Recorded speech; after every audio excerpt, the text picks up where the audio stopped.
Dunia shinobi bukan tempat untuk mereka yang berhati lembut. Di dunia ini, anak-anak diajarkan cara memegang kunai sebelum mereka belajar cara memegang tangan orang tua mereka.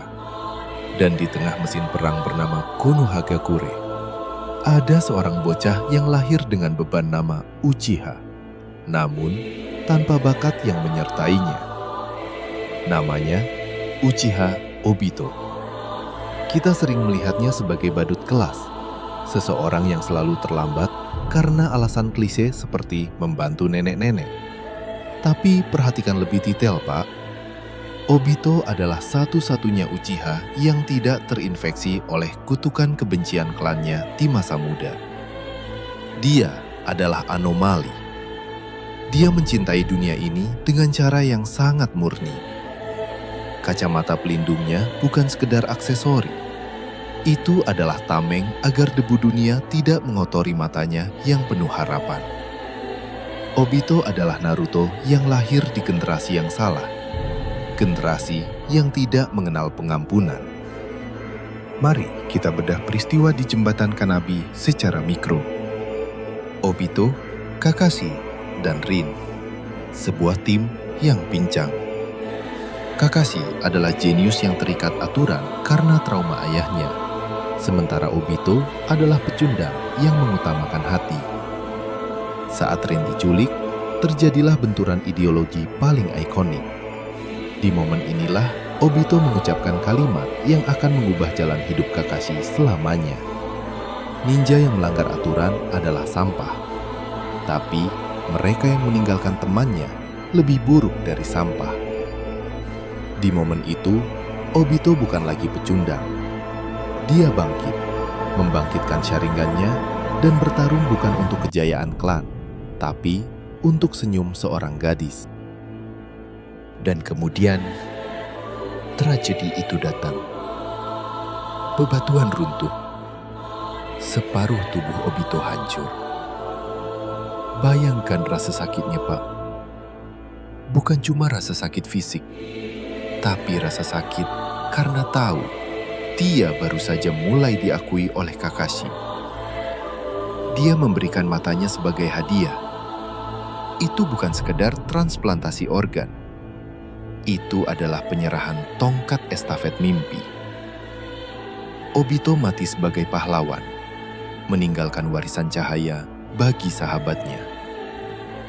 Atau begitulah yang kita kira.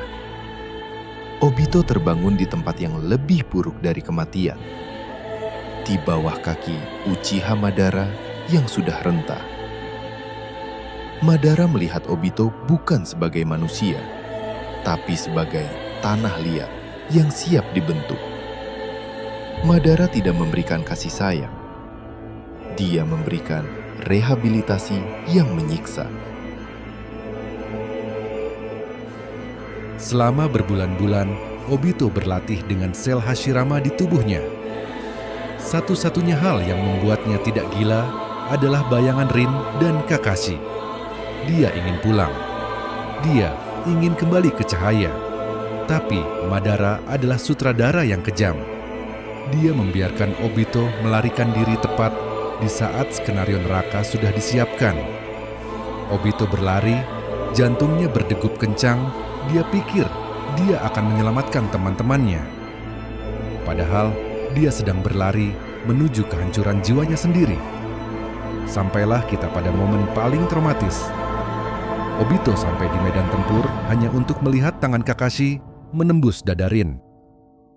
Visual ini adalah kunci, Pak. Perhatikan bagaimana pupil mata Obito bergetar.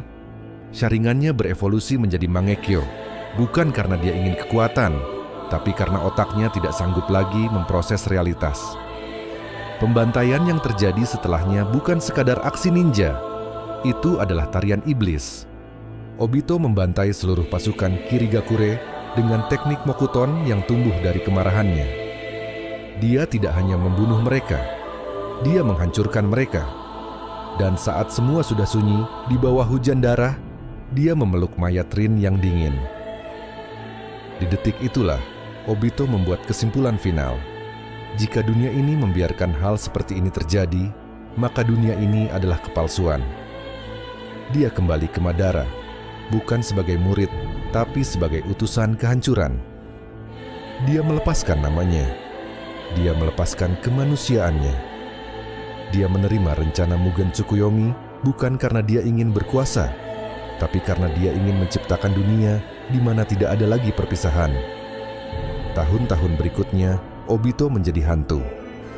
Dia adalah orang di balik serangan Kyuubi ke Konoha. Bayangkan betapa gelap hatinya. Dia bertarung melawan Minato, gurunya sendiri, pria yang dulu dia kagumi.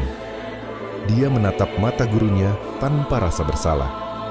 Baginya, Minato adalah bagian dari dunia sampah yang gagal melindungi muridnya sendiri.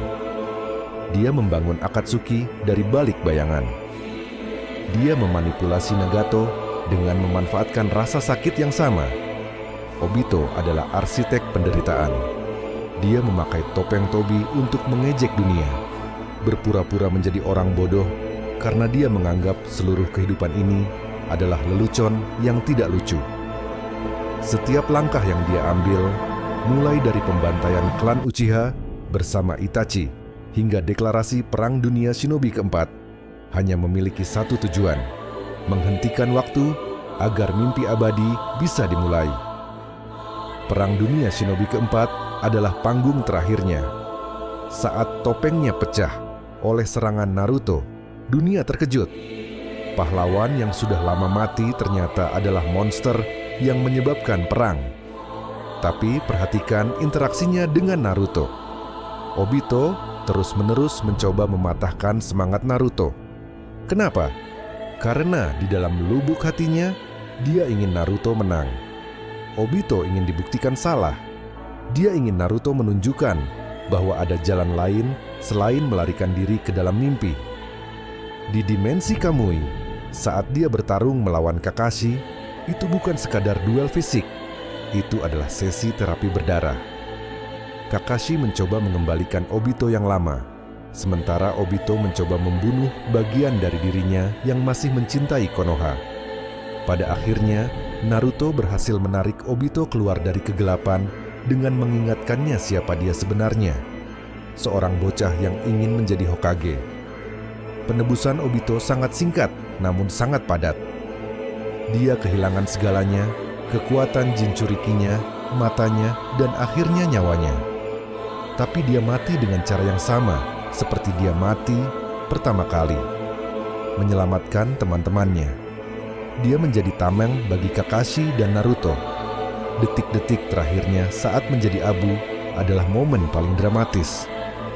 Dia sempat bertemu Rin di alam baka, meminta maaf karena telah membuat Rin menunggu terlalu lama. Obito adalah karakter yang paling menderita, namun juga yang paling memberikan pelajaran berharga. Bahwa sebesar apapun lubang di hati seseorang, melarikan diri ke dalam mimpi bukanlah jawabannya.